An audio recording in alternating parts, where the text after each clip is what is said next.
Podemos iniciar en el momento que lo indique, doctor. Muchas gracias. Muy buenos días.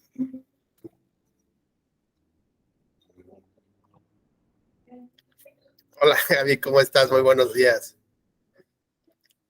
¿Ya lista con cafecito y todo? Buenísimo.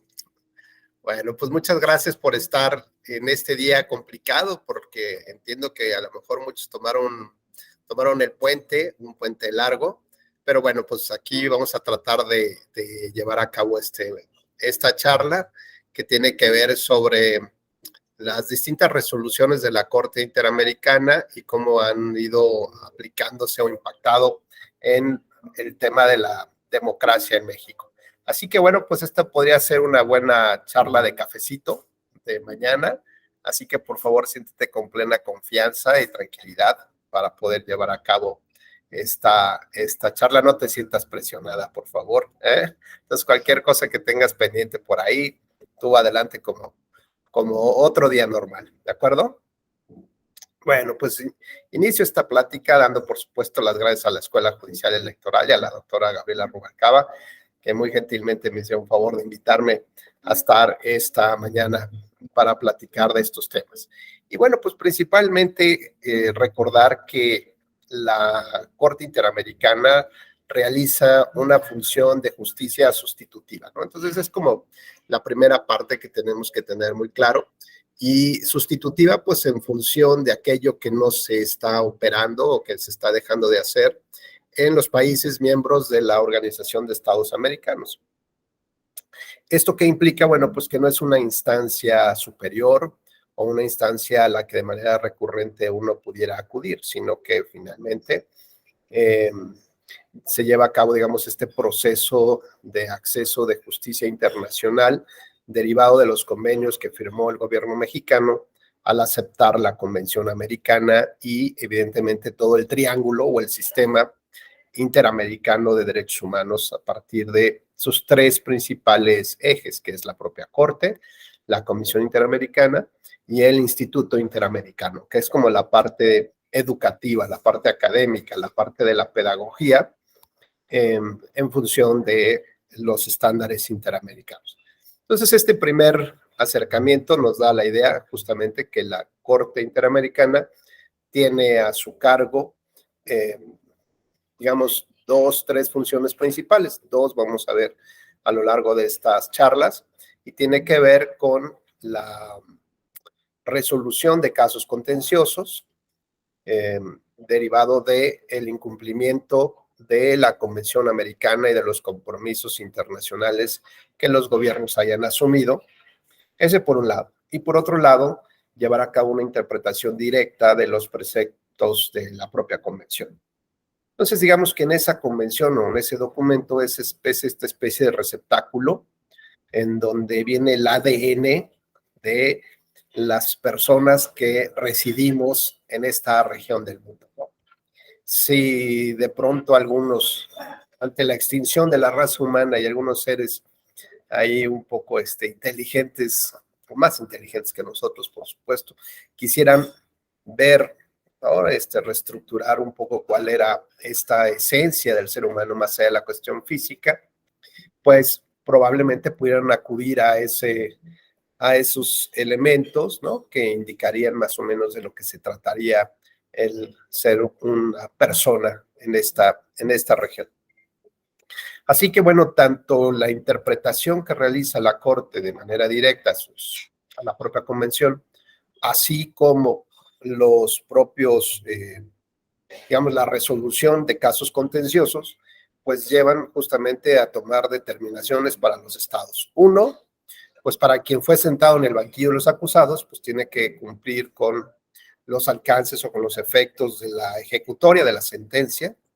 Y por otro lado, pues se ha discutido mucho sobre esta vinculación obligatoria o no a partir de los distintos criterios que tiene la Corte en la interpretación, ya sea en casos contenciosos, por ejemplo, donde México no ha formado parte del juicio, o en su caso, opiniones consultivas que ha tenido que formular a alguna petición de algún gobierno sobre algún punto concreto de los alcances que tendría los distintos articulados o cláusulas de la Convención Americana. Entonces, digamos que en este debate, pues se centró durante muchos años la inconformidad por parte de de los órganos judiciales que ejercían un control concentrado, el monopolio de la constitucionalidad, ¿no? Y entonces, pues aceptar que hay otro tribunal que también puede llevar a cabo el mismo ejercicio, cuando había toda una tradición histórica de asumir el control y el poder, lo que esto implica, de interpretar las normas constitucionales, declarar aquellas que no lo son, expulsarlas del sistema, pues eso finalmente fue generando primero que nada, pues una tradición. Segundo lugar, pues un posicionamiento muy claro del ejercicio del poder. Y tercero, la aceptación a la existencia de un órgano como la Corte Interamericana y de un documento que tiene el mismo alcance que la propia Constitución, pues esto representó durante muchos años, representó esta especie de rechazo, en primer lugar, de la Suprema Corte de Justicia de la Nación y por lo tanto de esta estructura piramidal de enseñanza que se tiene de esta estructura del derecho.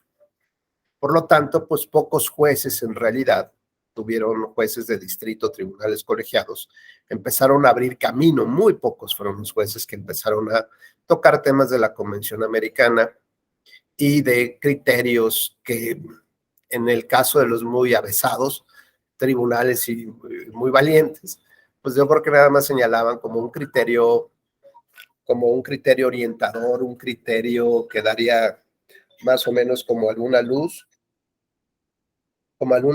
de cómo están resolviendo los tribunales internacionales. Pero digamos que en ese mismo nivel pudieron haber colocado lo que dijo el Tribunal Constitucional de Alemania, o el de Colombia, o el de Argentina, o la Corte Norteamericana, o en su caso el Tribunal Europeo de Derechos Humanos, o cualquier buen libro de derecho, ¿no? Es decir, como esta fuente de derecho supletoria, pues muy, dirían algunos autores, como muy soft, muy light, muy descafeinada. Entonces, cuando se da esta transición, pues, de aceptar la existencia de resoluciones que son vinculantes a la justicia mexicana, pues, digamos que los primeros datos relevantes que tenemos son los que están relacionados con la democracia. Y si bien es cierto que el caso Radilla Pacheco, adelante, Gaby, por favor. Perdón que interrumpa, nada más, esto sería básicamente a raíz del criterio sostenido en la contradicción de tesis 293-2011, que establece la cuestión de que en caso de contradicción se estaría al criterio de la Constitución, o sea, podríamos atribuir esta falta de aplicación de la constitucionalidad o la convencionalidad de los jueces, principalmente federales, a esta situación. Sí, Gaby, porque fíjate, y un poquito más atrás, recordarás que había una línea jurisprudencial muy sólida que hablaba de la jerarquía normativa. Y entonces establecía que la propia Constitución, pues, era la ley fundamental. A partir de ahí venían una serie de adecuaciones entre, por ejemplo, el segundo nivel serían las leyes federales, y ahí, digamos, como que no queriendo la cosa, hasta medio borradito le ponen los tratados internacionales. Y abajo de las leyes federales venían las leyes locales y todos los demás conjuntos normativos. Si hoy en día pusiéramos en análisis esa jurisprudencia, bueno, pues diríamos cómo es posible que se mantenga o se mantuviera un criterio de esa naturaleza en donde las leyes federales incluso sean superiores a las leyes locales. En realidad era un tema de competencias, ¿no? De ámbitos de competencia de distintos órganos, pero no significaba que una ley fuera más importante que otra, sino simplemente de acuerdo a la naturaleza, a la materia, pues evidentemente tenían que regularse por distintos. Pero finalmente así se enseñó el derecho, así mis maestros aprendieron el derecho, así mis maestros enseñaron el derecho, y los jueces pues seguían aplicando así el derecho bajo esta visión piramidal y formalista, pero además entendiendo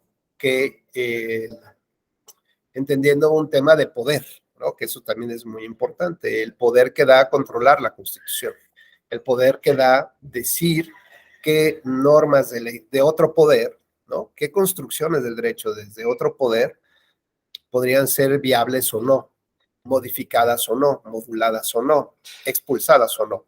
Y esto pues habla justamente también de lucha y equilibrios naturales del poder, pero del poder hacia afuera y del poder hacia adentro. ¿Y esto qué me refiero? Bueno, pues que también había jurisprudencia muy clara de la Suprema Corte de quiénes eran los únicos que podían ejercer dentro del Poder Judicial o dentro de los jueces el poder concentrado, ¿no?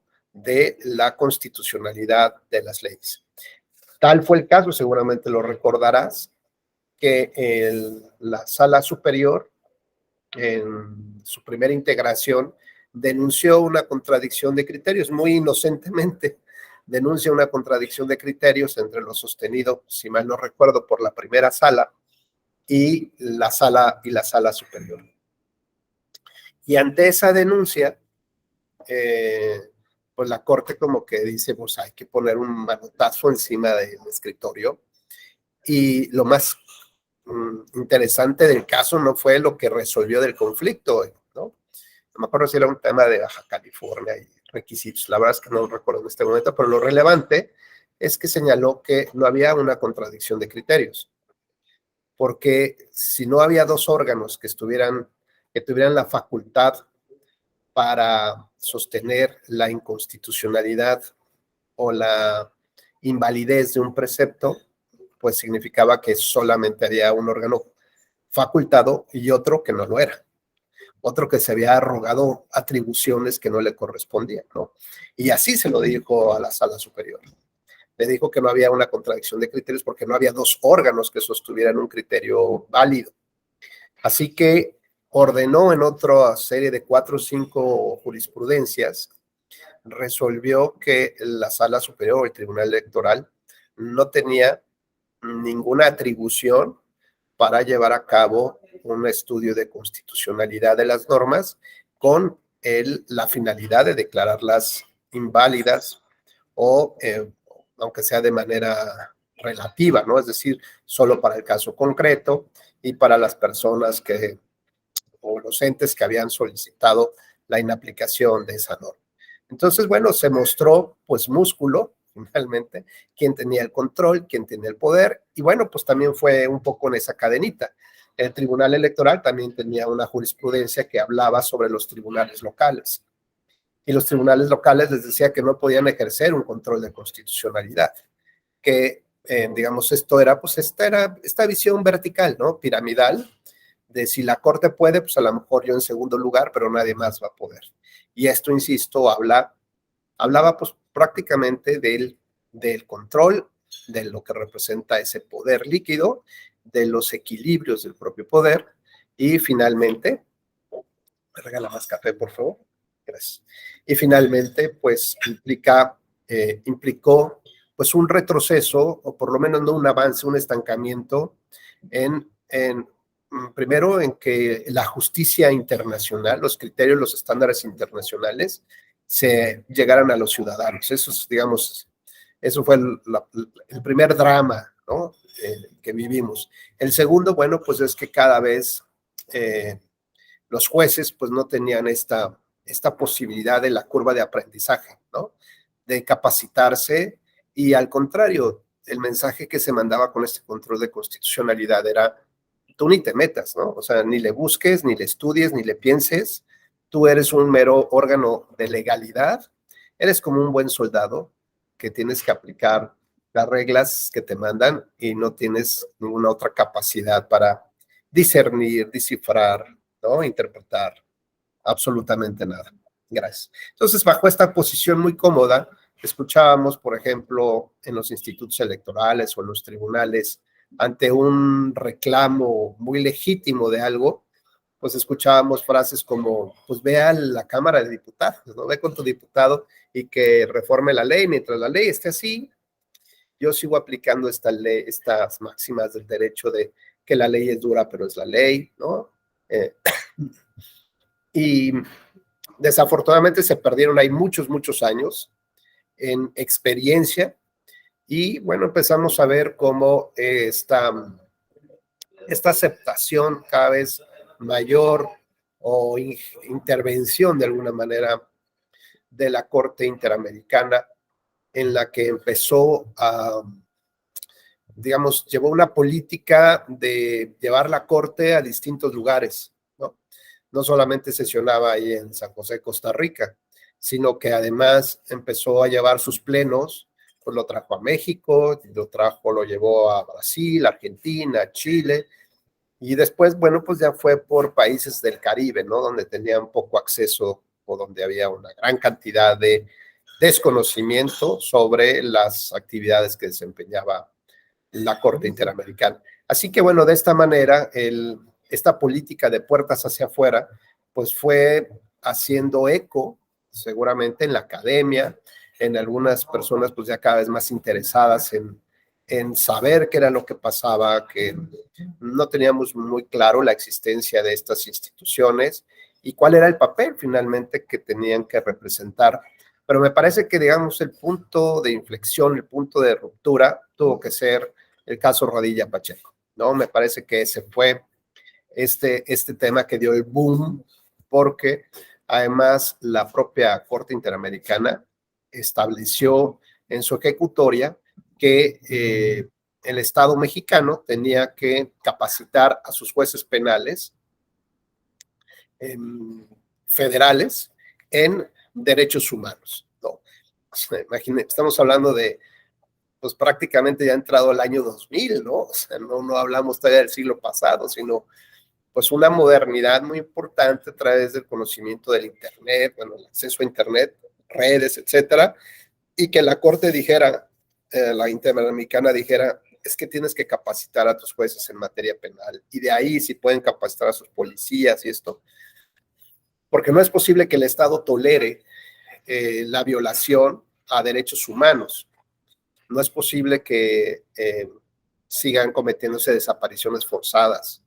Y aunque correspondieron a otra época histórica de México, pues no es posible que ya ha habido alternancias de poder, ha habido cambios en las estructuras de la procuración, de la justicia y la investigación del delito, y cómo es posible que eso no haya podido avanzar, ni se haya hecho una investigación seria, sólida, posterior, ¿no? Y bueno, pues lo que la Corte entiende, que un Estado que mantiene el estatus, ¿no? Independientemente de los gobiernos, partidos y los años que avancen, que no le quiere entrar al fondo del tema, es un Estado tolerante de las violaciones, ¿no? Si bien no surgieron en su época de digamos, este gobierno, por llamarle así, lo cierto es que el hecho de que no quiera sancionar, investigar, ¿no? Y llevar a cabo sobre todo, la verdad es que son, Gaby, son temas mínimos, que dices, de verdad no es posible que podamos vivir en un estado democrático, ¿no? Con tanto avance de la tecnología y profesionalización y dinero que se gastan en la capacitación, que de verdad no se puede hacer ni un mínimo básico. La verdad es que es hasta grosero, ¿no? Esto es brutal. Bueno, pues eso entiende la Corte y por eso el caso de Radilla Pacheco fue un rompimiento muy importante, porque ahí sí ya llegó una orden expresa que se tenía que capacitar a los jueces. Entonces el tema no era de que una sugerencia, una opinión, una recomendación, no. Esto formaba parte del cumplimiento de una sentencia. Y yo me acuerdo perfectamente que en esas épocas tenía yo algunos temas que ver en la Suprema Corte de Justicia y coincidieron, además me tocó circunstancialmente coincidir en esas discusiones, ¿no? Donde escuché a los ministros comentar y hacer algunas, ¿no? Decir algunos temas como, pues la verdad es que un poco tristes, pues para alguien que que tiene esta estructura, ¿no? De la piramidal, la Suprema Corte de Justicia, ahí es la casa del debate, ¿no? En términos de justicia. Y había declaraciones como de ministros como, ¿y por qué es la Corte? ¿No? O sea, ¿por qué tenemos que cumplir nosotros? Pues que cumple el Consejo de la Judicatura y ya. Y además esa Corte, ¿quién es? O sea, de ministros de la Suprema Corte. Todavía dijeras, no, bueno, un juez por ahí medio perdido que no tiene mucha idea de los temas. No, los ministros diciendo, ¿y esa Corte qué tiene que venir a ordenarnos? ¿Qué no se da cuenta que somos un país soberano? Y como diciendo, a ver, lo decía la propia Constitución, la jerarquía normativa, y decía que también los tratados internacionales iban a ser leyes fundamentales, ¿no? Adelante, Gaby. De hecho, me parece que no había ni siquiera un mecanismo, ¿no? Para darle trámite a las resoluciones de la Corte, ¿no? Creo que se mencionó en alguna otra sesión que la primera, la de Radilla Pacheco, se notifica directamente a la Corte y ya después se hace la cuestión del Comité en Relaciones Exteriores como para involucrar a los tres poderes. Es correcto. Del principio, pues no sabía uno ni qué, ¿no? Es correcto. Y por eso estaba la crítica de los ministros, dicen, ¿y por qué a nosotros? En todo caso, que esto se vaya al Consejo de la Judicatura, que es el órgano de gobierno y administración de los jueces, pues que ellos se encarguen, ¿no? ¿Y por qué nosotros? Y a lo mejor podrías entender el tema técnico, ¿no? Pues, bueno, pues sí, la Corte no tiene, es otro órgano, ¿no? Pero, a ver, o sea, es como ubica el punto, ¿no? ¿A quién están ordenando? A quien la Corte Interamericana entiende que es el órgano máximo de dirección en este tema piramidal, ¿no? Y que la Corte ahora dijera, no, yo no soy, fíjate que no, ¿no? O sea, para 100 casos sí era la pirámide, ¿no? La cúspide. No, pero ahora no, pues ahora que el Consejo se encargue de la implementación. La verdad es que acompañada de estas opiniones o de esta postura, las opiniones fueron, créeme que fueron lamentables. Lo que yo escuché en esa sesión, de verdad fue lamentable, y lo único que hablaba era de un poco compromiso de entender el origen, el fondo, ¿no? O sea, pues es otro desaparecido más, y, ¿no? O sea, a ver, entiende Estado mexicano, ¿no? Y tú como uno de los principales ejes sobre los cuales pues todos los jueces van a empezar a resolver los temas de derechos humanos, no están siendo tolerantes con las injusticias y con la violación de derechos humanos. Desde ese punto de vista, pues sí, dejó mucho que desear. Los debates que empezaron a surgir después de ellos fue, pues, cuál era la relación que tenía digamos, frente a la jurisprudencia que hablaba de la supremacía de las normas o la jerarquía de las normas, cómo iban a adentrar, cómo iban a aceptar, digamos, esta especie de amaciato extraño, ¿no? Y bueno, pues empezaron, digo, varios años, empezaron muchos debates acerca de este tema, donde había posturas muy claras que rechazaban la incorporación de los tratados de la Corte y sobre todo de la jurisprudencia. No quedó de otra más que aceptar que los tratados internacionales estaban por abajitititito, ¿no? De la Constitución. No eran todavía ley fundamental, pero casi le llegaba, ¿no? Y ya de ahí después todas las normas. Digamos, así cambiamos un poco el chip de las líneas jurisprudenciales. Después fue tratar de entender cuál eran la obligatoriedad o no que tenían las sentencias de la Corte Interamericana, y decían, bueno, pues en todo caso sí habría que cumplir, pero exactamente lo que la sentencia diga, no más allá, solo lo que la sentencia diga y tendremos que cumplir y tal. Y todas las demás resoluciones de la Corte Interamericana donde México no haya sido parte del contencioso o las opiniones consultivas, pues todas ellas son como una mera recomendación que podemos seguirlas o no seguirlas. Sobre esas posturas, se siguió bordando un poco conforme fueron pasando los años para saber exactamente cuál era el papel de la justicia mexicana, de las leyes y de las obligaciones que teníamos frente a los compromisos internacionales. De esta manera, pues empezaron a haber ya algunos cambios. Por ejemplo, en el tema de las elecciones presidenciales del año 2000, por ejemplo, que dos personas pidieron su registro como candidato a la presidencia de la República, como candidatura independiente, cuando todavía no existía esa figura, pues les fue rechazado. Uno acudió al Tribunal Electoral, pero ante justamente esta línea jurisprudencial que la Corte había establecido que el tribunal no podía llevar a cabo ningún estudio de la constitucionalidad, pues se determinó que no era procedente cuestionar aquella norma que establecía el famoso COFIPE, que establecía que el único vehículo o camino que podía existir para que un ciudadano fuera autoridad electa públicamente, pues eran los partidos políticos, ¿no? Adelante, Gaby.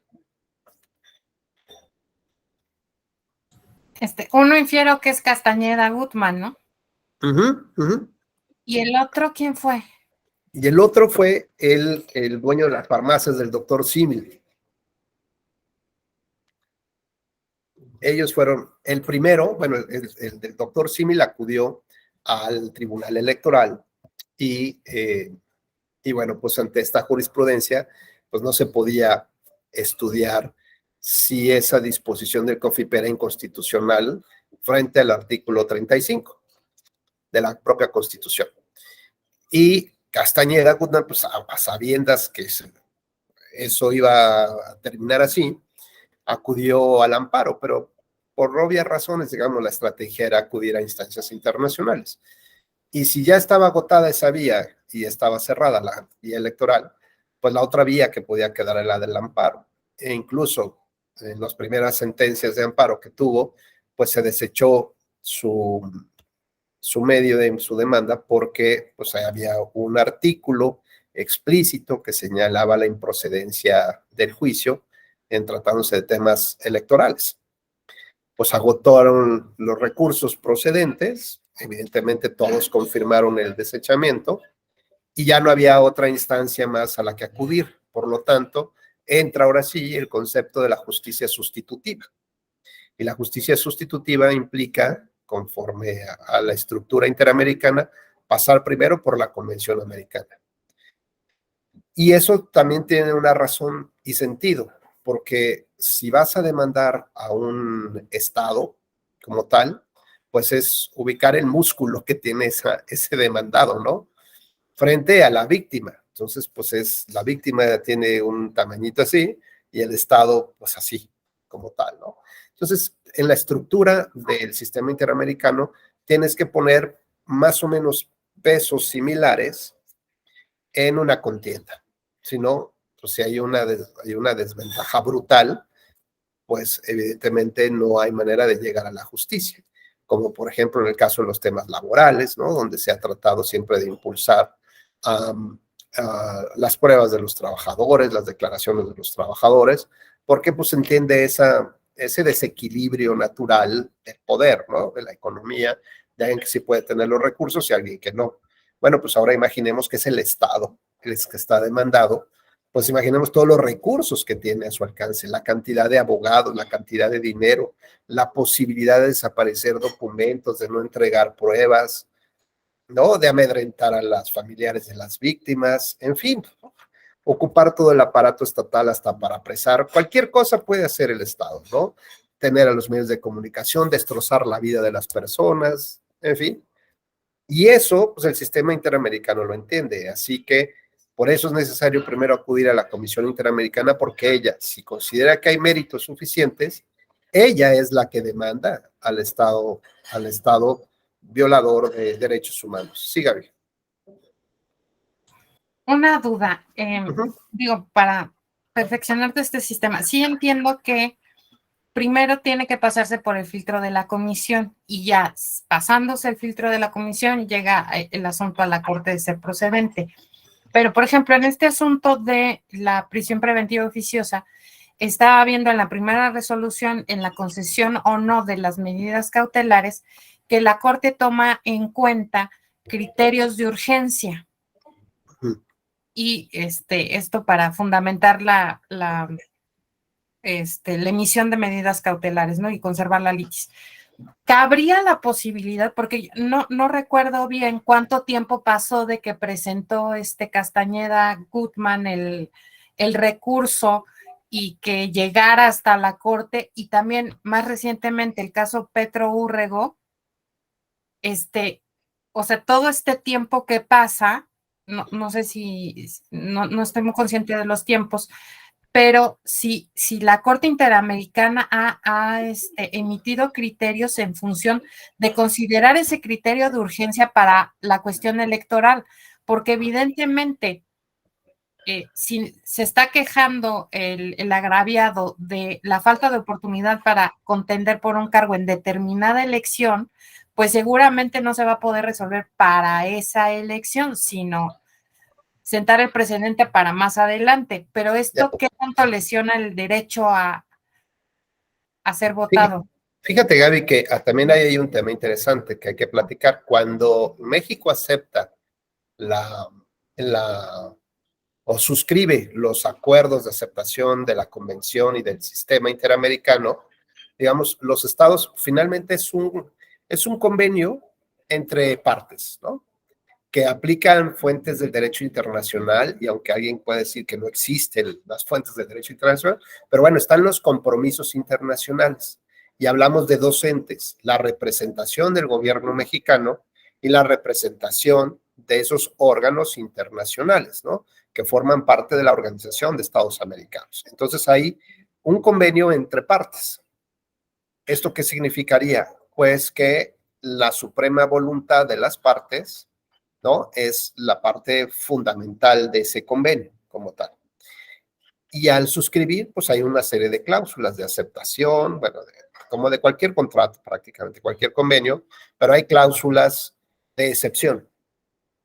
Entonces México suscribió 5 cláusulas de excepción, esto es, que la Corte Interamericana no podía conocer de casos específicos, temas específicos de México, y todos los demás sí. De esas 5, creo, si mal no recuerdo, solamente se aceptaron 3.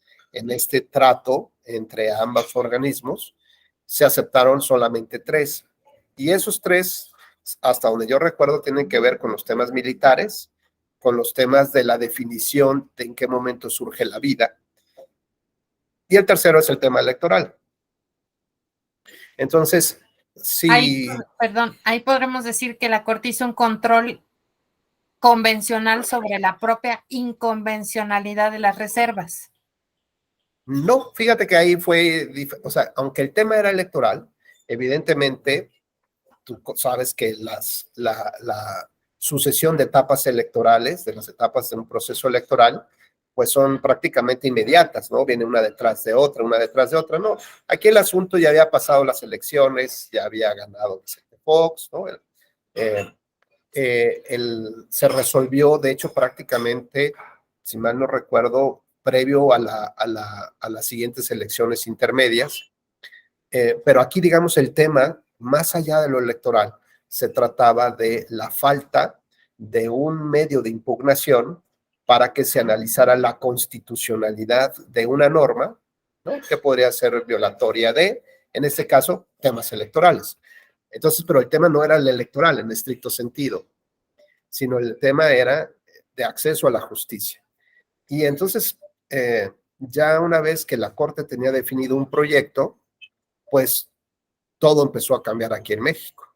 Nuestra Corte mexicana se amaneció un día y dijo, oigan, por cierto, ¿se acuerdan que hay una jurisprudencia que dijimos que el tribunal no podía hacer esto? Pues hay que reflexionarla, ¿no? Creo que hoy tenemos otra visión distinta de las cosas y creo que podríamos analizar hasta dónde llega, ¿no? Esa jurisprudencia pero te lo platico 2 semanas antes de que la Corte resolviera, o 3. Y de pronto también el legislativo se movió. Dijo, no, aquí nos parece que hay un déficit de justicia mexicana y tenemos que tener un medio de impugnación al alcance del ciudadano para cuestionar la constitucionalidad de una norma, ¿no?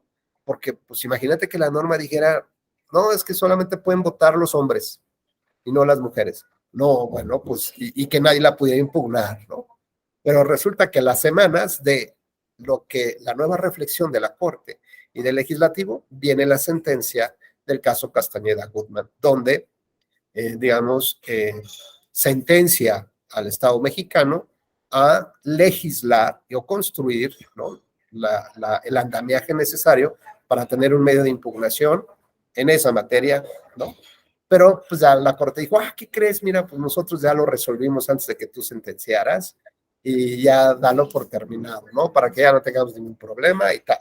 Bueno, pues evidentemente que les informaron cómo venía el trancazo y dijeron, pues mejor nos ponemos a... Es mejor que de nosotros salga la reflexión y que no sea por una determinación de incumplimiento, ¿no? A una sentencia. Con esto, pues te das un poco la idea de que seguía nuestra Corte, seguía teniendo un papel poco alentador en función de los criterios internacionales, ¿no? Y el caso Radilla Pacheco, pues ese, insisto, fue este ya que abrió justamente toda esta gran discusión y debate, sobre todo porque tanto la Corte como el Consejo de la Judicatura, digamos, el Consejo ya hace suyo, pues, el cumplimiento de la sentencia Radilla Pacheco, donde ordenaba que los jueces federales fueran capacitados en derechos humanos y control de convencionalidad. Yo me acuerdo que yo regresaba por esas épocas de haber colaborado para la Corte Interamericana y me acuerdo que digamos, esta primer gran capacitación que se da, este primer acercamiento, sensibilización que se da a todos los jueces y magistrados de circuito, la primera conferencia se dio en Saltillo, en Coahuila.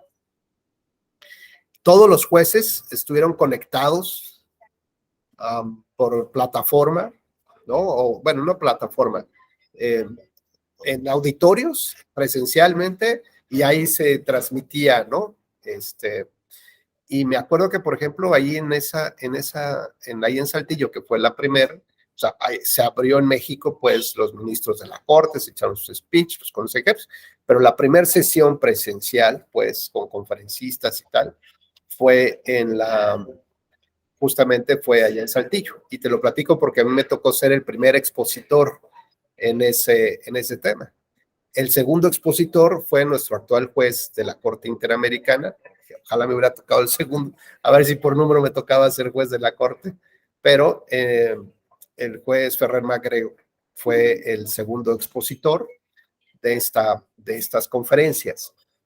Y bueno, pues había comentarios, por ejemplo, de magistrados de circuito que decían, oiga, además porque usted es electoral, como que ve a qué viene un poco su speech.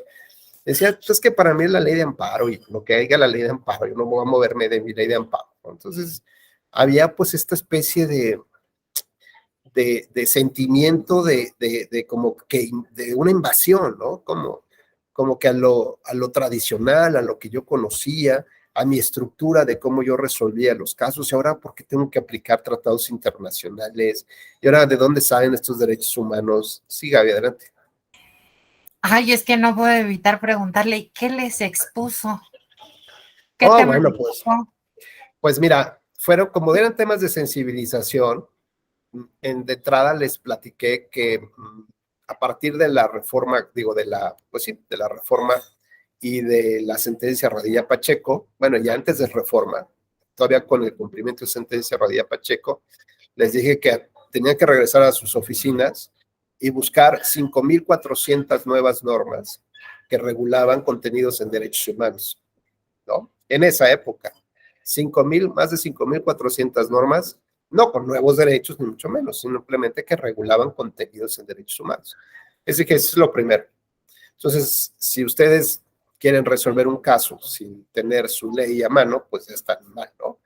Si quieren resolver un caso sin tener la convención, están mal. Si quieren resolver un caso ya con su convención, pero además que no tienen esta claridad de qué tratados internacionales regulan el tema de los menores de edad, de la libertad de expresión, de la libertad religiosa, pues están mal. Y si además no saben cuáles son los estándares probatorios que se siguen a nivel internacional cuando se trata de la violación de derechos humanos, pues están mal. Y si tampoco han entendido, o sea, no saben cuáles son los nuevos alcances que se les ha dado a los contenidos y límites en derechos humanos, pues están mal, ¿no? Entonces, así como que les caí un poco en gracia, ¿no? Y había varios que estaban muy, muy molestos. Incluso uno me interpeló y me dijo que, pues, por mí, que hiciera lo que quisiera, pero iba a seguir aplicando la ley de amparo. Entonces, pues, pero es que perdón, usted sí. venía directamente de colaborar con la Corte.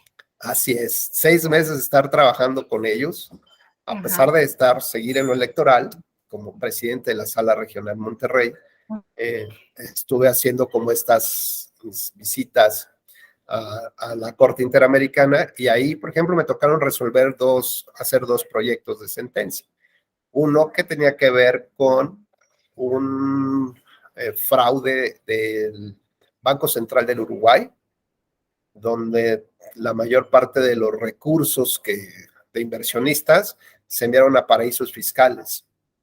Y pues después, primero pues estaba padrísimo, porque todos recibían unos réditos buenísimos, hasta que tronaron, ¿no? Y llevó a su Banco Central a la quiebra. Y bueno, pues hablar del tema de los derechos humanos desde el punto de vista de los recursos, del manejo de tu dinero, pues para mí era algo muy interesante. Y el segundo caso que presenté fue el de una desaparición forzada en República Dominicana durante el gobierno del presidente Balaguer, o de la dictadura de Balaguer. Y justo yo lo que buscaba pues era un tema electoral, ¿no? Que seguramente por eso me habían invitado, pero no, la verdad es que lo que buscaban era tener un tipo de diálogo entre jueces, ¿no? Lo que después ya se conoció como el diálogo de jueces interamericanos, pues como un poco explotar esta idea de cuál era la visión que se tenía desde México, ¿no? Digamos, desde una magistratura un poco ajena al poder judicial, pero pues que formaba parte del mismo. Y digamos que 2 proyectos centrales ahí de los cuales me tocó participar, institucionalmente hablando, tenía que ver con la reestructura de la argumentación de las sentencias y cómo, porque eran, como pues te imaginabas, pues eran documentos gigantes, ¿no? Pero documentos que además eran muy, muy curioso ver hasta el tipo de papelería que cada gobierno maneja, ¿no? Los sellos, la manera de dirigirse de la diplomacia, ¿no? Media cuartilla de don señor embajador, su excelentísimo, ¿no? Y la verdad es que es muy, digo, para uno que es curioso en esas cosas, pues era muy hasta divertido, ¿no? Casi como madre de los dragones, ¿no? La que se pasa por el fuego y no se quema, ¿no? Así esas presentaciones, wow, ¿no? Pero luego, por ejemplo, en la asistencia de las audiencias, pues también te das cuenta de el papel de los diplomáticos y el papel de las víctimas, ¿no? Donde pues las ves a las víctimas destrozadas y ves, pues sí, ¿no? El tamaño pequeñito que tienen las víctimas y los otros cómo se ostentan, ¿no? Y con recursos, y esto y el otro. Y tengo el Estado aquí encima de mí, ¿no? Soy aquí Y eso, pues la verdad, hasta en la forma de conducirse de las personas, ¿no? La verdad es impresionante. Y luego cómo se dirigen a las víctimas también es lamentable, ¿no? Desde el propio poder. O sea, te das cuenta de muchas cosas y te sensibilizas realmente de la fuerza del Estado. Cuando quiere destrozar, destroza, ¿no? Y sobre todo que son cosas tan simples que, digo, a lo mejor en un momento sí fueron complejas, ¿no? Como para llegar a tomar una determinación de desaparecer a alguien de la vida de la vida de tu familia, pero cómo después los gobiernos subsecuentes terminan, ¿no? Como que, pues, ocultándose las cosas, no queriendo resolver nada. Y por eso te digo que para la Corte es muy importante la consideración de que los gobiernos posteriores, si no hacen algo, entonces toleran. Y si toleras, eres parte del mismo problema, ¿no? Si bien no lo ejecutaste, porque ahí había unas grandes defensas de abogados mexicanos por parte del Estado mexicano, decían, sí, pero es que, a ver, a mí no me culpes, eso fue con los otros. Pues sí, con los otros, pero tú no has hecho todo esto, ¿no? ¿Y cómo es posible que no puedas llevar a cabo ni siquiera una mínima investigación, así, mínima investigación del tema? Es que mandé 3 correos y toqué 2 timbres y nadie me abrió y nadie me contestó. Ah, pues eso es tu investigación. Y la verdad es que sí, la Corte ha sido fuerte, digamos, en esa parte, porque además de entender la tolerancia, entiende que el que está sentado en el banquillo de los acusados tiene todo ese poder para poder seguir destruyendo a las víctimas, seguir ocultando la información, no hacer lo que tiene que hacer. Y por eso decidió que sus estándares probatorios, cuando se trata de derechos humanos, de violación de derechos humanos, utiliza un estándar probatorio flexible, ¿no? Que esto ya lo hemos platicado probablemente en algunas otras sesiones. Y entonces digamos, esta utilidad o esta justificación, entendiendo valores y principios que están en juego, ¿no? Estas cargas desproporcionales entre Estado y familiares de la víctima, y que por eso quien demanda en realidad es la comisión, porque tiene recursos, porque está fuera del Estado, porque está, digamos, protegida por la Organización de Estados Americanos, porque tiene posibilidad de tener abogados, de sus mensajes, ¿no? Puede tener un mayor impacto, por supuesto que tiene un mayor impacto, si la Comisión Interamericana dice que este Estado no es democrático, porque este Estado no cumple los principales requisitos de la Convención, que es respetar los derechos humanos. Pues si eso lo dice el familiar de la víctima, pues nadie lo va a leer, ¿no? Nadie lo va a ver. En cambio, si lo hace la convención, pues por lo menos ya vas colocándote en un equilibrio de poderes, ¿no? Por eso es importante, o en la estructura, era importante que existiera un órgano demandante, denunciante, del peso promedio que podría tener el Canelo, ¿no? Es para subirse al ring, pues alguien más o menos de tu estilo. Sigue. Y es que en este sentido, ¿qué tan importantes son los recursos para llegar hasta la Corte Interamericana? Porque, bueno, pues sí, Castañeda se podría inferir que tenían los recursos y la formación como para encaminar el asunto, pero en realidad, ¿qué tantos asuntos llegan a la Corte que no tengan esta capacidad de, porque hay que contratar abogados, hay que ir, no se me imagina, instancias internacionales, o sea, todo este recorrido que tienen que hacer las víctimas, ¿qué tanto se les facilita en una instancia interamericana? Pues mira, hace muchos años, primero que nada, ante el desconocimiento general de su existencia, pues eran muy, muy pocos asuntos los que llegaban, ¿no? Nosotros tenemos documentado que el primer asunto electoral que llegó a la Comisión Interamericana y ya no llegó a la Corte, fue uno promovido, en aquel entonces, déjame acordar más o menos las fechas, debió haber sido, sí, fue antes del 2000, fue por ahí del 96, fue promovido por un diputado en Nuevo León, de nombre don Luis Santos de la Garza. Actualmente don Luis debe tener ya casi 100 años de edad y es el panista vivo más antiguo que tiene Acción Nacional, ¿no? De los fundadores de ese partido, y él justamente me platicó esta historia. Después escribimos un artículo, Leopoldo Gama y yo escribimos un artículo sobre libro sobre este caso, y también creo que hubo algún par de comentarios en ese documento de Woldenberg, algunos otros autores, ¿no? que emitieron alguna opinión sobre este tema, y estaba justamente también relacionado con los accesos a la justicia. Ahí digamos que el tema, si mal no recuerdo, concluyó en la Comisión Interamericana, porque México había aceptado, digamos, antes de que entre al contencioso, la Comisión Interamericana pues hace como estas especies de advertencias, de avisos, la posibilidad de conciliar, ¿no?, los temas, y en ese entonces había, en la época de Cedillo, ¿ah?, había quedado en esta como conciliación, ¿no?, de que se iban a hacer modificaciones, pero nunca se hicieron, ¿no?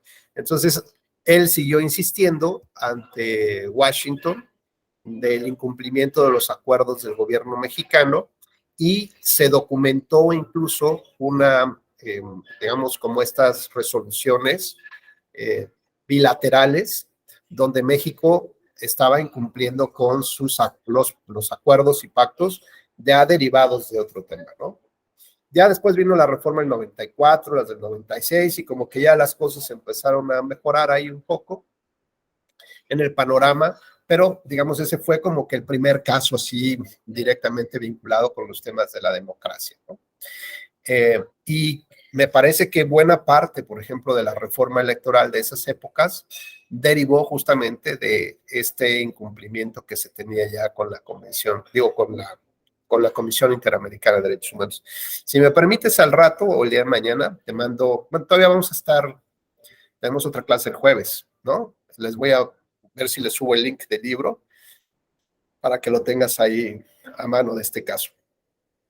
Bueno, pues entonces entender esta posibilidad que señalabas de que los ciudadanos pudieran acudir a la comisión. En principio, antes, pues nadie sabía que existía. En segundo lugar, aquellos que estaban más avesados o que representaba ya la violación a sus derechos humanos de manera muy importante, que no querían que las cosas terminaran ahí, por ejemplo, pues empezaron como que a buscar quiénes eran, ¿no?, los que podían asesorarlos en algunos temas, y la verdad es que había pocos abogados internacionalistas y pocos asociaciones no gubernamentales en defensa de derechos humanos, ¿no? Por ejemplo, CEGIL, que es una de las más importantes a nivel de la región latinoamericana, es con C de casa y J, CEGIL. Bueno, pues él ya tiene una tradición muy importante en la región, ¿no? Y claro, ahí están los del Padre Pro, y ahí, bueno, ya han surgido muchos otros entes de defensa de derechos fundamentales. Entonces, cada vez es más frecuente, sí, ya poder llegar, digamos, a estas instancias, pero finalmente la Comisión Interamericana pues sí lleva a cabo todo un proceso como de validación, ¿no? Como de medir un poco también las fuerzas del caso y ver realmente si tiene materia o no materia para hacerlo. Recordarás que hace un par de semanas estaba la discusión en el tema, justo, bueno, lo recordabas, en el tema de la prisión preventiva oficiosa, ¿no?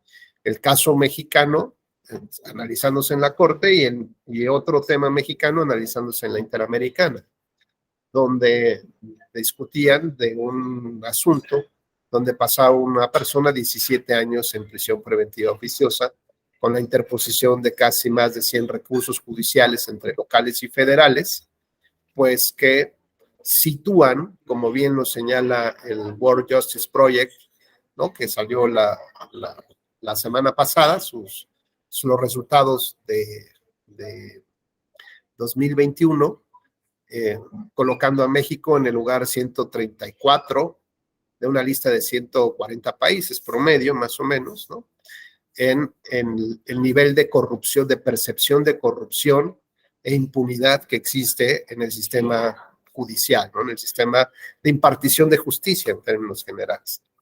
O sea, O sea, la que siga, pues el año que sigue, pues seguramente ya vamos a caer hasta el tope, ¿no? Llegaremos hasta el tope. Pero lo importante es con qué países son los que estamos compitiendo, ¿no? ¿Quiénes son los cercanos?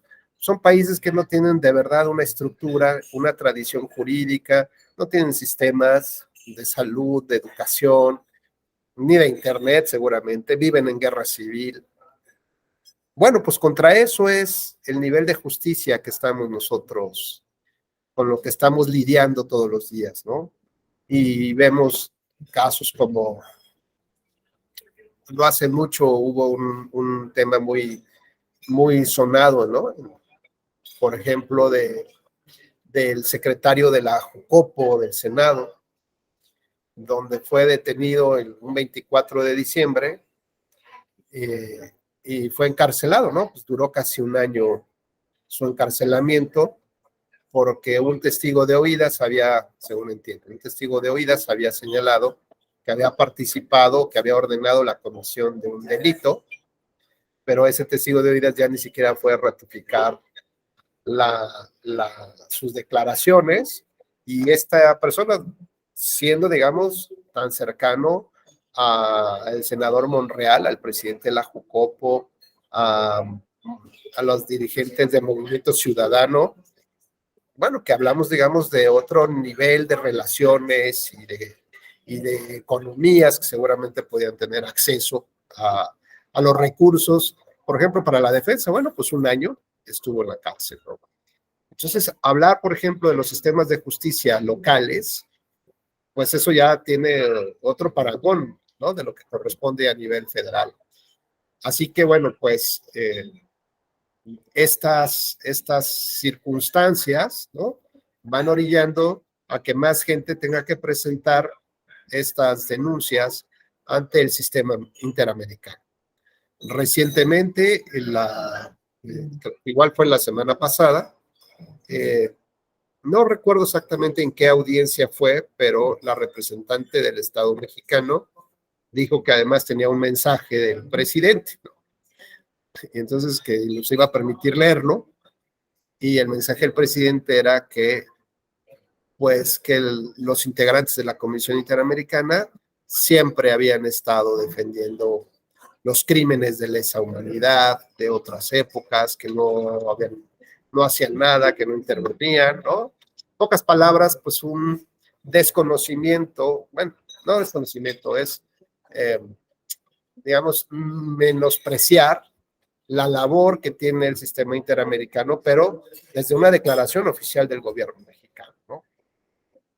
Bueno, pues eso también nos indica o nos va colocando también en otro tipo de relación que existe con el sistema, ya no desde el Poder Judicial, sino ahora desde el propio Ejecutivo, ¿no? ¿Y esto qué implica? Bueno, pues implica que es probable que no se reconozcan ciertos compromisos que se habían asumido como Estado democrático en el concierto de países internacionales, ¿no? Entonces, pues esto es posible.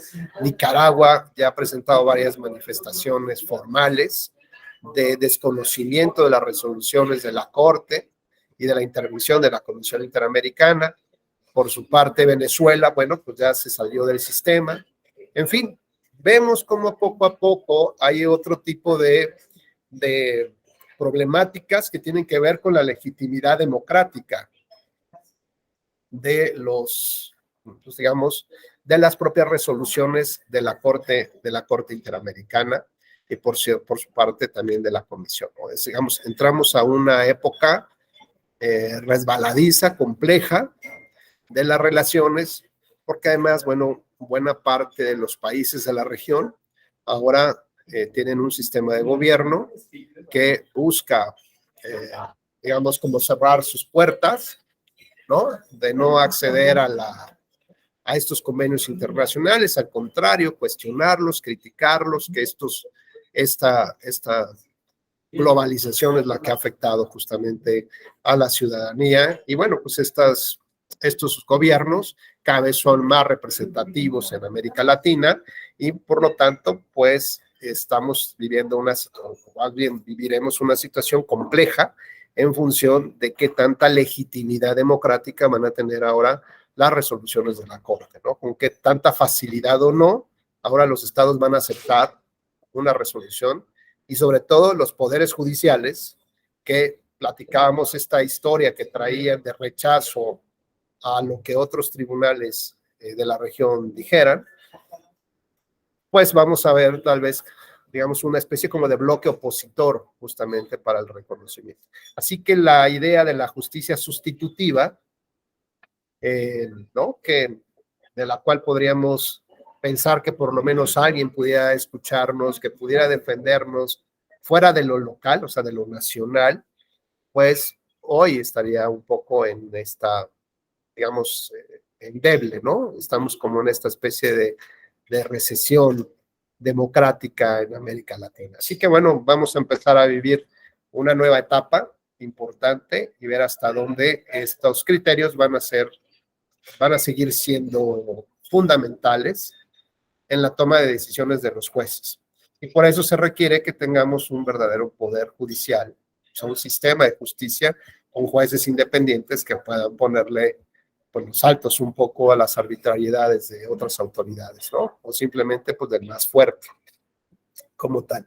Bueno, pues este es uno de los temas relevantes y yo ahorita, por ejemplo, haré algunas reflexiones acerca de una opinión consultiva. Ya la siguiente charla ya tocaremos así como que en concreto cuáles son estas sentencias y qué es lo que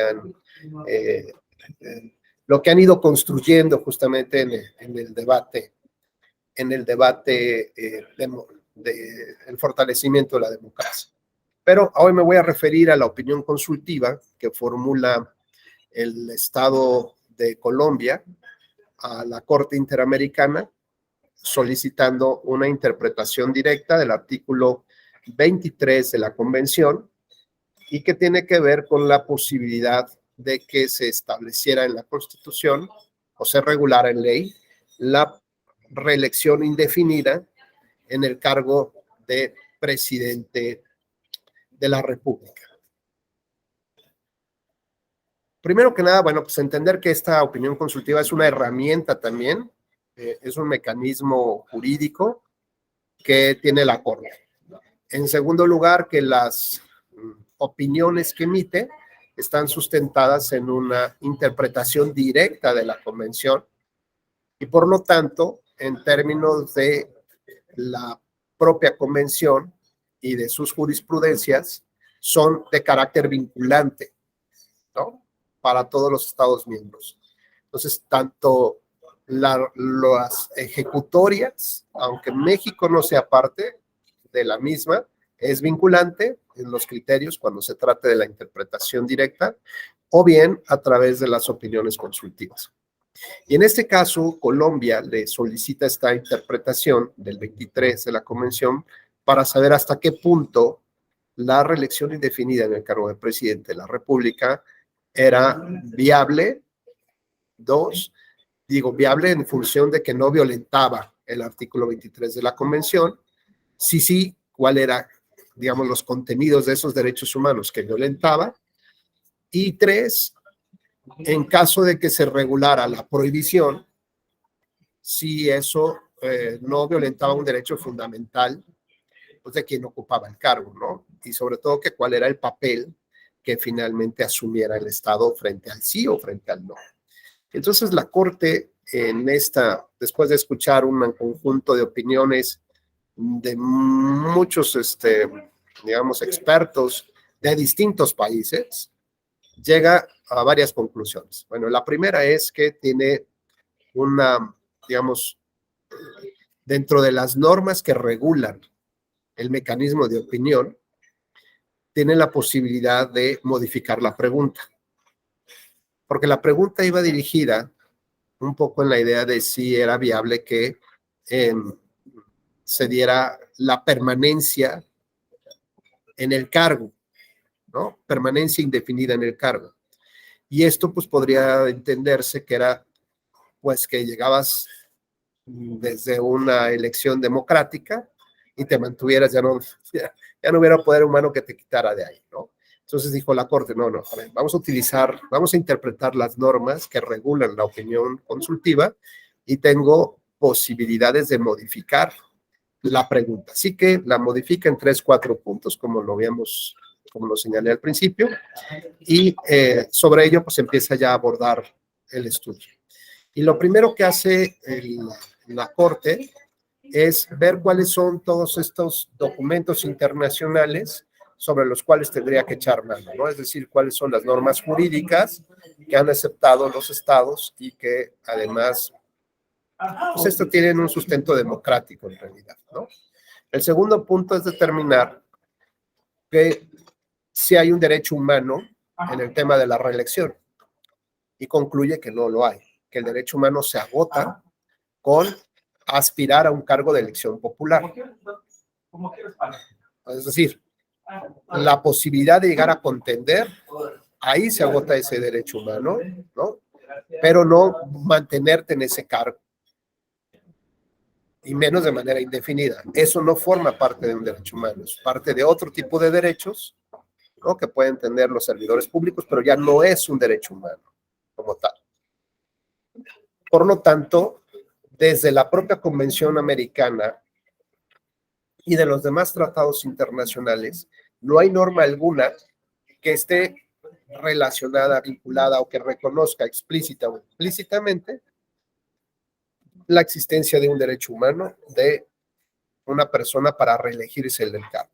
Ese es el primer punto. Por lo tanto, podía abordar sobre otros temas.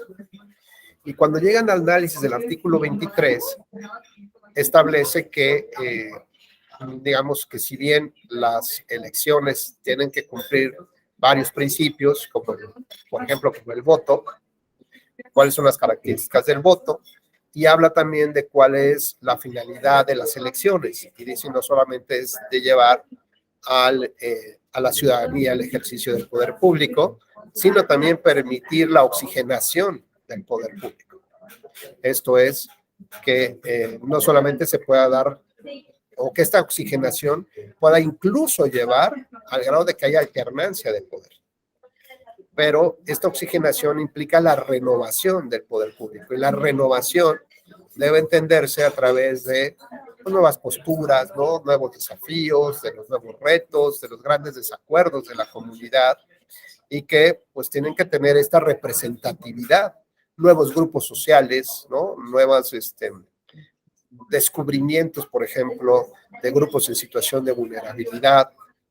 Pues todo eso, digamos, es lo que va haciendo un refresh, ¿no? Refresca justamente el poder y le da la capacidad de ver hacia dónde se está moviendo la sociedad, de escucharla, de saber cuáles son estos grandes desacuerdos que tiene y por lo tanto los grandes desafíos, y en función de ello, pues hablar, ver cómo logran, ¿no? Generar las reglas o las normas necesarias para que haya una sana convivencia hacia futuro. Y entonces la Corte entiende que este concepto de elecciones va más ligado con la democracia representativa. Así que del artículo 23 reconoce que ese sistema es democracia representativa.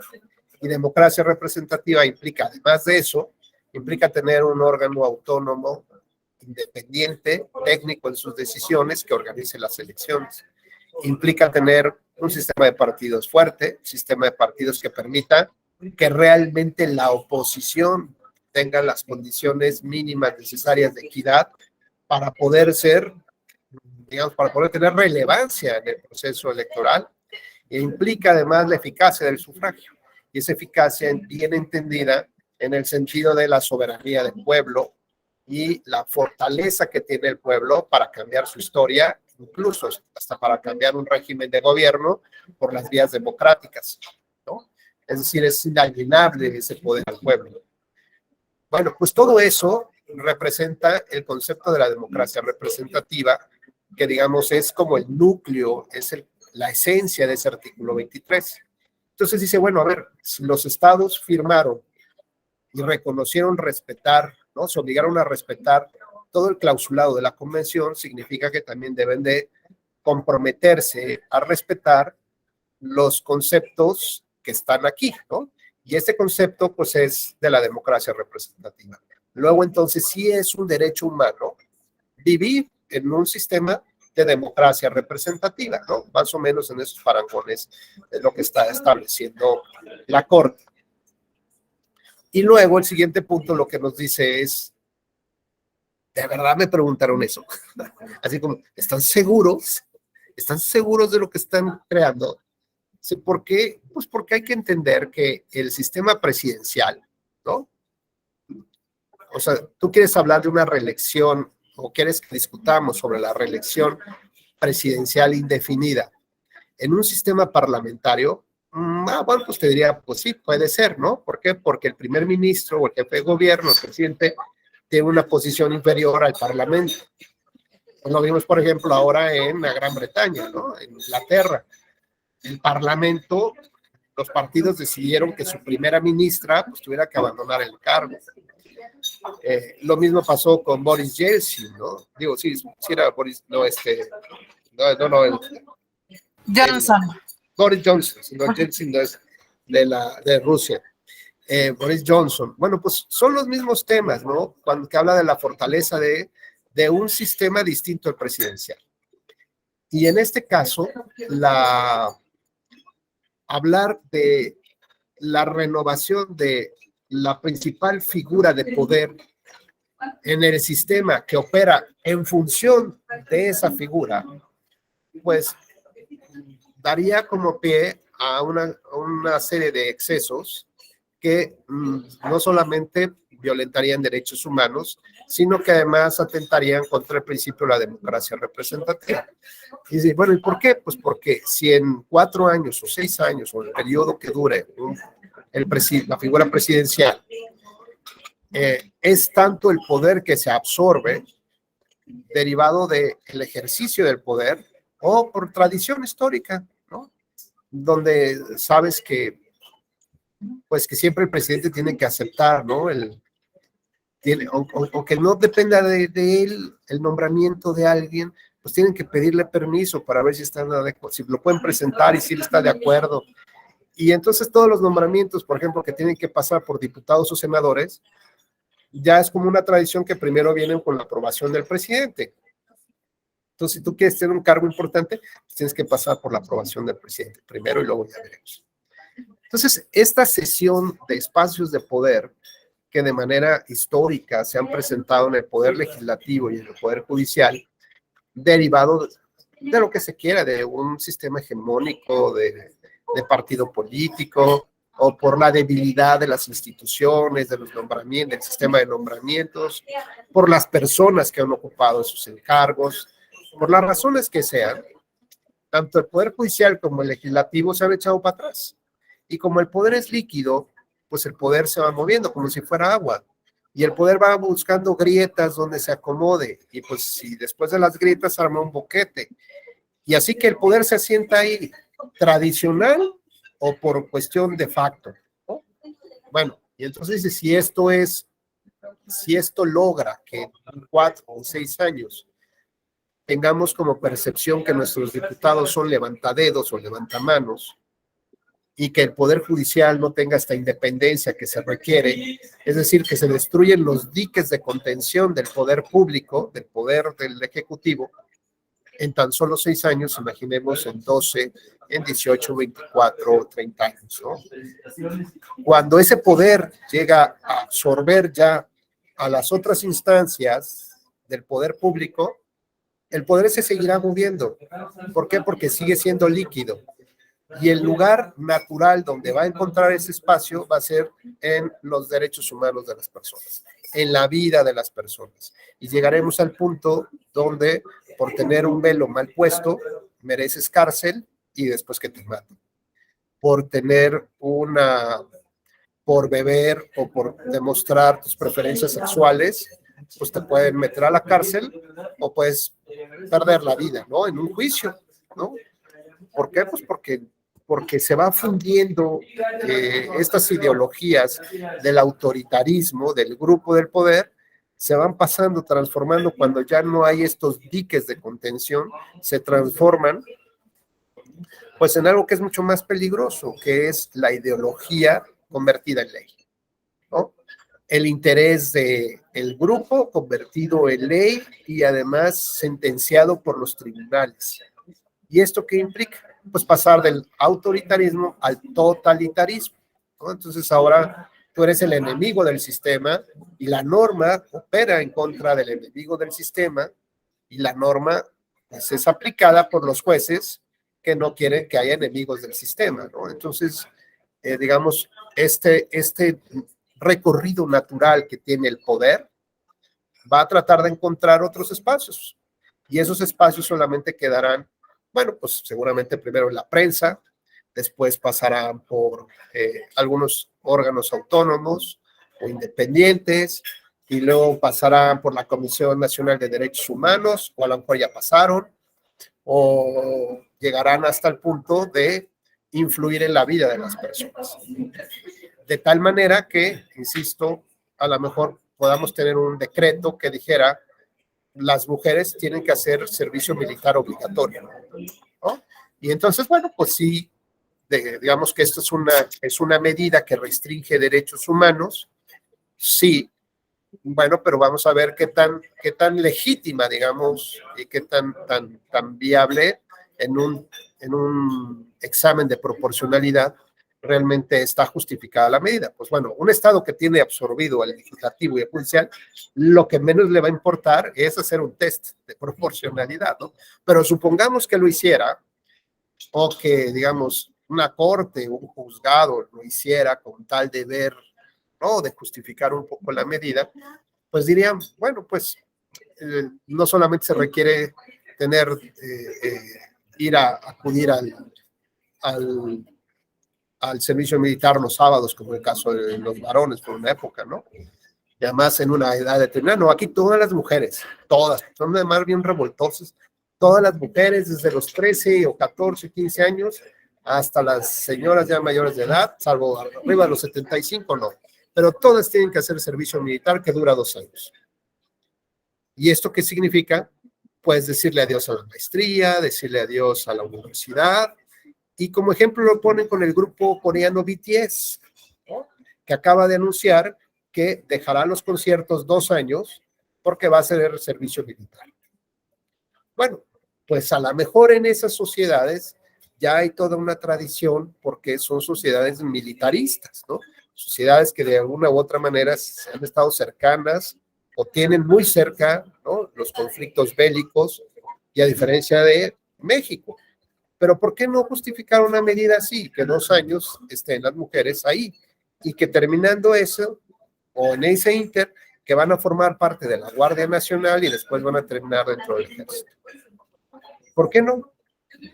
¿Por qué no, por ejemplo, como Venezuela un día dijo, habría que modificar la Constitución derivado de que los padres de familia están preocupados por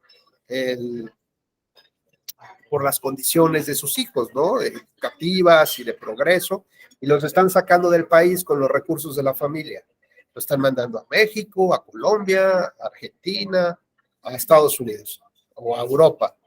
Y entonces propuso una iniciativa de reforma constitucional señalando que la patria potestad de los hijos de Venezuela, bueno, los muchachos venezolanos, era del Estado, no de los papás. ¿Y eso qué implicaba? Que si un papá sacaba a su hijo del Estado de Venezuela y la mandaba con recursos, pues iba a estar sujeto en este totalitarismo, ¿no? Era un traidor a la patria, ¿no? Porque además no le correspondía tener la patria potestad del muchacho, de la muchacha, y entonces lo iban a encarcelar y le iban a quitar todos sus bienes. Afortunadamente esto no pasó, digamos, pero ahí estaba en la mesa para ser aprobado. Entonces, ¿hasta dónde puede llegar un Estado cuando ya absorbió, ¿no? Cuando el Ejecutivo absorbió a todo el Judicial y a todo el Legislativo, porque además ya hasta cambió a los integrantes de la Corte, ya cambió a los diputados, ¿no? Ya convocó otras elecciones, cuando ya desapareció los órganos electorales, ¿no? Y cuando todos obedecen a ese interés, bueno, pues el poder se va acomodando en otros lados. Y donde están las grietas, pues ahí se centra. Entonces, ¿a qué punto? Pues hasta dictar ¿no? Pues prácticamente las reglas de vida de las personas y tomar decisiones como, pues decir que solamente se puede tener un hijo y que sea varón. Pero que si es mujer, pues tendrías que abortar. O sea, si fueras a tener un bebé que va a ser nena, pues tendría que abortar o tendrías que delegarlo, pasarla al Estado y que el Estado determine qué hacer con su vida, ¿no? Son cosas que ya hemos visto en la historia. Y justamente la Corte nos recuerda esto y dice, a ver, pensemos de manera fría por un segundo. Estamos hablando de la reelección indefinida. ¿Esto qué significa? Primero que nada, que no es un derecho humano. Segundo lugar, que es el mantenimiento en el poder de la figura más importante en el sistema, dentro de un sistema que protege, ¿no? Que lo vincula, que lo alienta a esa figura. Es como si fuera, yo lo veo como si fuera la fiesta de 15 años y el presidente es la quinceañera. Todos tocan, todos bailan al son que quiera la quinceañera, ¿no? Hasta los chambelanes bailan en torno a la quinceañera, pues lo mismo pasa aquí. Ahora imaginemos una fiesta permanente de 20 o 30 años, de 15 años, donde la quinceañera, aunque siga creciendo, pues sigue siendo la quinceañera. ¿Esto qué implica? Pues implica que va a abarcar, va a romper los frágiles equilibrios que pueden existir en el poder, eliminando los diques de contención del mismo, asumiendo atribuciones que no le corresponden, y esto pues en un detrimento de la democracia representativa y de los derechos humanos. Y por si eso no fuera poco, estamos hablando de Latinoamérica. Latinoamérica se pinta solo, y ahí están un montón de historias, ¿no? Que nos recuerdan justamente que algo raro tenemos acá los latinoamericanos en función de esas figuras principales, de esas figuras que puede ser el rey, el tlatoani, el dictador, el carismático del grupo, ¿no? Pero siempre pensamos que tenemos que actuar en torno a una persona, ¿no? A un solo líder y no a un grupo o a otro tipo de estructuras. Entonces, dice la Corte, reelección indefinida de presidente de la República dentro de un sistema presidencialista, y en América Latina eso no es darse un disparo en el pie, eso es meterse un tiro en la cabeza, ¿no? Porque de todas va a salir mal. Incluso dice, yo lo que estaría pensando, la Corte, es que deberían ustedes de prohibirlo y ponerlo así con todas sus letras. Está prohibida la reelección, ¿no? ¿Cuánto tiempo? Pues a lo mejor pueden pensar, bueno, pues a lo mejor 2 periodos. Pero dense cuenta que con un periodo es suficiente para destruir las instituciones democráticas. Si es que están enmohecidas, si es que vienen de toda una tradición, ¿no? Es decir, como que han sembrado muchas cosas y ahorita están recogiendo, pues, todos los defectos que ha tenido su sistema, ¿no? Si el sistema no tiene un sistema, digamos, si el sistema democrático, entre comillas, no se esforzó por construir un verdadero sistema de partidos políticos con bases sólidas, ¿no? Con honestidad, con ética, tratando de cuidar las imágenes, pues, ¿qué oposición vas a tener? Si el sistema democrático no se esforzó por tener cultura, por tener tecnología, por tener, digamos, una prensa crítica, pues seguramente ya esos espacios ya están absorbidos desde hace mucho tiempo. Y nada más basta con que llegue alguien nuevo y ya diga, exijo y reclamo lo mismo, ¿no? Pero al mismo tiempo, ¿qué pasa cuando ese poder presidencial, por ejemplo, también se hace para atrás? Porque no basta el nombre que tenga el poder es el poder es uno, ¿no? Y el poder puede ser, pues, por la fuerza de hecho o la fuerza de la ley, ¿no? Finalmente, pero es fuerza. Entonces, si ese sistema presidencial se echó para atrás frente a otros tipos de poder, como el del ejército, por ejemplo, o va cediendo espacios de poder para el ejército, pues entonces, después, ¿cómo eliminas ese espacio cómo construyes nuevos diques más fuertes frente a ellos, ¿no? Así que no sería difícil que de un autoritarismo se pase al totalitarismo y después a una dictadura militar, donde empecemos a ver que los candidatos sean militares. Por ejemplo, como el secretario de Gobernación, recordarás que decía que no sería difícil ver que un militar fuera candidato a la presidencia de la República, ¿no? Y la verdad es que no sería difícil. ¿Por qué? Porque la ley establece que tendría que renunciar a la milicia 6 meses antes de las elecciones. Así que estamos en tiempo, por lo menos en eso. Y también, si hoy en día los militares son los que custodian la paquetería electoral, ¿por qué no pensar que también puedan custodiar las casillas? Y advertimos en la ley, y en la ley no hay ningún tema que esté relacionado con prohibido con que un militar sea funcionario de casa. Bueno, pues si nosotros cedemos, sigan, adelante. Perdón, es que esto me lleva a reflexionar también sobre lo que se conoce como la crisis de los partidos políticos, ¿no? Y también la renovación de los cuadros. Pues ahí tenemos a Brasil. Lula ya estuvo 2 periodos, ¿no?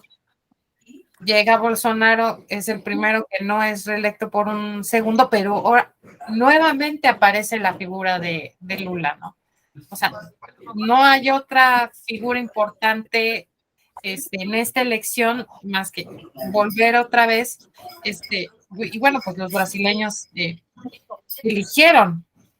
Entonces, esto nos habla también de qué tanto se están formando, pienso, en una primera aproximación, estos nuevos cuadros, ¿no? Estos nuevos discursos, estas nuevas propuestas, parecería que tenemos las mismas, ¿no? Sí, fíjate que eso es un poco preocupante, porque finalmente los dos son como más bien de extremas, ¿no? Bolsonaro extrema derecha y Lula de extrema izquierda, más o menos, ¿no? Con su Partido del Trabajo. Y recordar que, por ejemplo, después de la dictadura que vivió Brasil, el partido en el poder fue justamente el Partido del Trabajo, ¿no? Este partido laborista, es decir, los que pertenecían a esta ideología de masa, de movimiento, del proletariado, ¿no?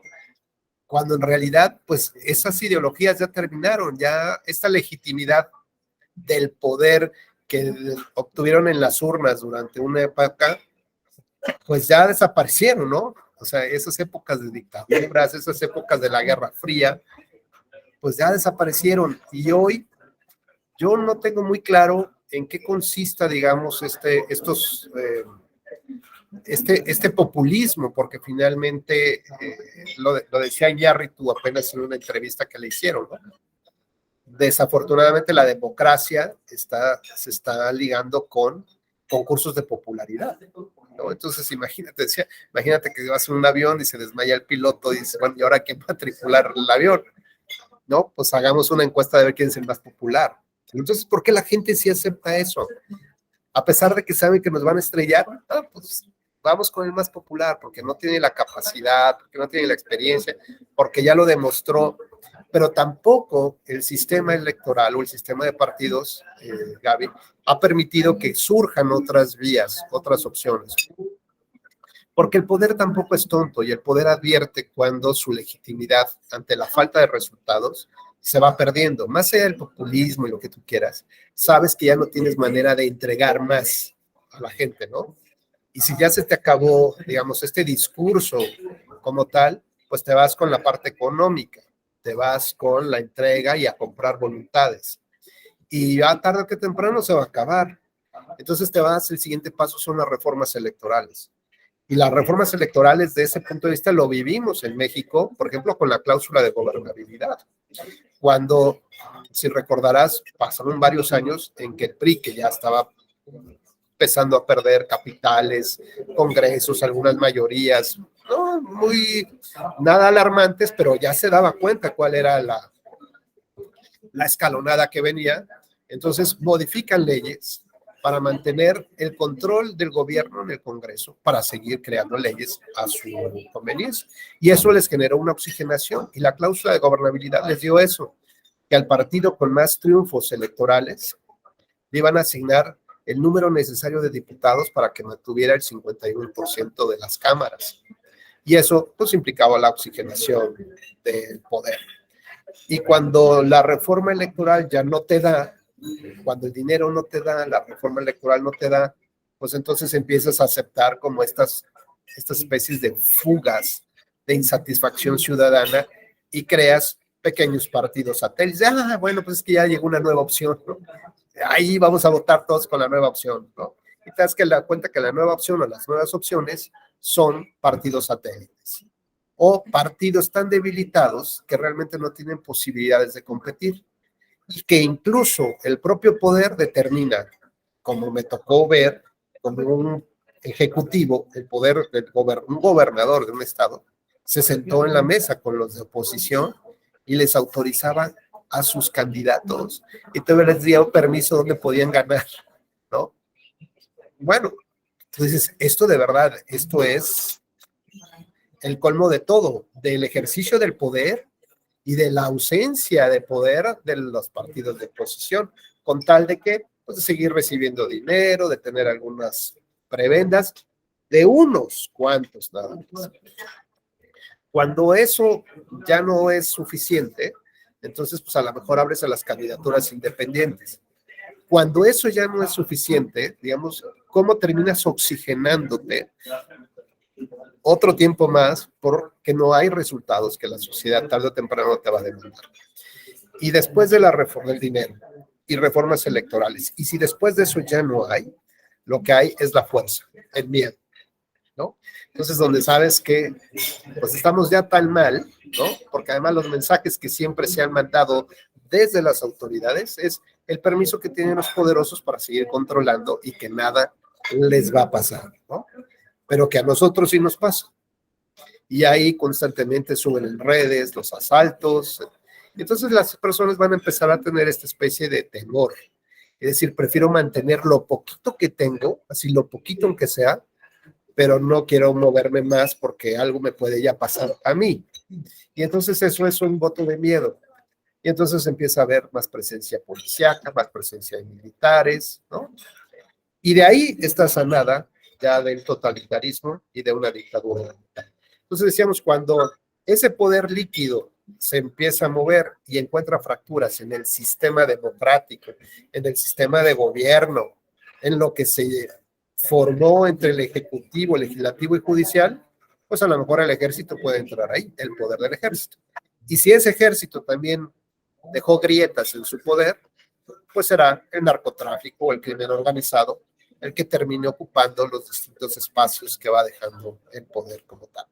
Bueno, pues la verdad es que son épocas muy complejas, insisto, además porque, digamos, no es que estén muy bien parados, muy bien vistos últimamente la Corte y la Comisión Interamericana, precisamente por esta postura gubernamental, ¿no? De ver como el gran enemigo hacia Estados Unidos, el capitalismo, o sea, estos discursos del neoliberalismo. Bueno, pues poco a poco, si te fijas en el mapa de la región, va quedando solos Estados Unidos y Canadá, ¿no? Con toda esa implicación de este nuevo movimiento que pudiera empezar a estructurarse de los países de Latinoamérica. Pues no sé, Gaby, si estás de acuerdo, hasta aquí dejamos esta primera charla y el jueves ya nos vemos para platicar ya en concreto de las sentencias. Adelante, Gaby. Sí, nada más una pequeña duda. Claro.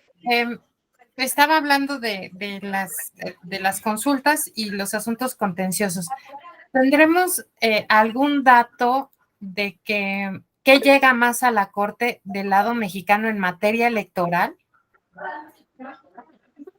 ¿Qué llega más del lado electoral? Bueno, tú recuerda que lo electoral en estricto sentido no entra, no entra al análisis del contencioso, pero digamos sí de manera indirecta, ¿no? O de manera indirecta. Por ejemplo, en este caso de Castañeda Guzmán entró el tema de el acceso a la justicia, para la creación de medio de impugnación, para conocer o cuestionar la constitucionalidad de una norma que es inconstitucional, que se aplica una norma, pero que es inconstitucional, y en el caso ahí concreto se trataba, digamos, ya sin importar la materia misma, se trataba de aquella norma que decía que los partidos eran el único puente que existía para que un ciudadano ocupara un cargo de elección popular, ¿no? Esa norma no pudo ser estudiada por el Tribunal Electoral, ya por estos casos que vimos.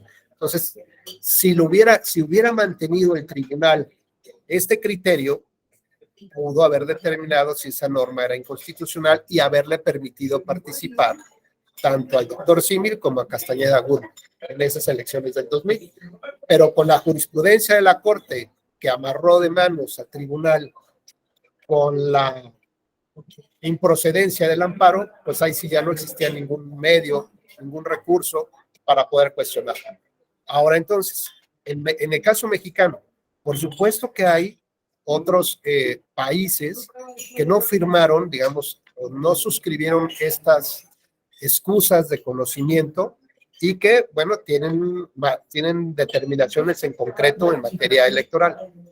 No sé si a eso te quieras referir. Entonces, por ejemplo, sí, igual si no me expliqué, yo sé que se le tiene que dar la vuelta, pero se me ocurre, por ejemplo, la cuestión del 41, de no poder contratar tiempos de radio y televisión, etcétera, que se ha manejado mucho en función de la restricción al derecho a la libertad de expresión. O sea, por ahí sí, ¿no? Por ahí le damos. Por ahí sí. Y entonces sí hay varios temas que están relacionados con por ejemplo, en el caso mexicano, con temas de libertad de expresión, por ejemplo, por ejemplo, en temas de fiscalización, que puede estar relacionado, por ejemplo, con el procedimiento de la debida investigación, ¿no? De los temas. Por ejemplo, la intervención religiosa. Hay temas, por ejemplo, que también están relacionados con la modalidad de la participación de las personas en las elecciones, por edad, ¿no?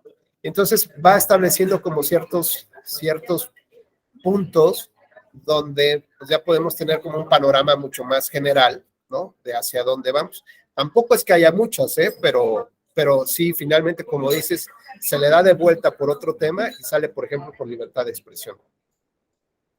¿Vale? Bueno, Gaby, pues muchas gracias, muy gentil. Un lujo, gracias. No, al contrario, un placer y gracias pues a los que terminaron conectándose. Tuvimos poquitos hoy, pero valió la pena. Muchas gracias, Gaby, entonces nos vemos el jueves. Gracias, Dani. Hasta luego. Profesor. Buenas tardes. Hasta luego, Víctor. Bye.